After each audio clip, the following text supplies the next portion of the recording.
because this is still America and not North Korea.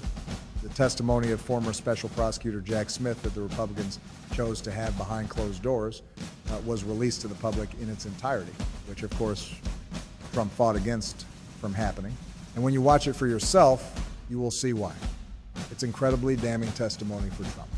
And here are some of my favorite highlights regarding if Trump's claims of a rigged election are constitutionally protected speech. The president's statements that he believed the election was rife with fraud, those certainly are statements that are protected by the First Amendment, correct?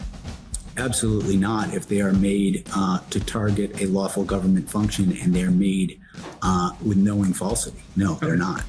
That was my point about fraud not being protected by the First Amendment. And just like it's against the law to yell fire in a crowded theater if you know there is no fire, the act of fraud is not protected by the First Amendment.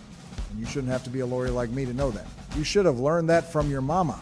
So once it had been proven that Trump did indeed know there was no election fraud, all of his baseless accusations of such ceased to be protected speech and would have become crimes. And the witnesses to these crimes weren't Democrats. One of the strengths of our case and why we felt we had such strong proof is our witnesses were not going to be political enemies of the president. They were going to be political allies.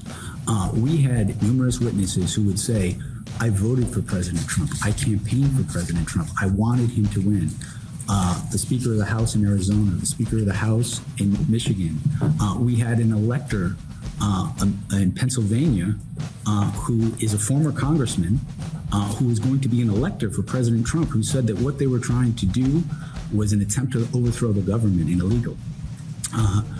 Our case was built on, frankly, Republicans who put their allegiance to the country before the party. So what about presidential immunity? Do you believe that the Supreme Court's decision on executive immunity constitutes an exoneration of President Trump's conduct in the months and weeks leading up to January 6th and January 6th? No, I don't think it was an exoneration because I still believed that there was substantial evidence that would allow us to prove the case beyond reasonable doubt. You need to watch this deposition, America.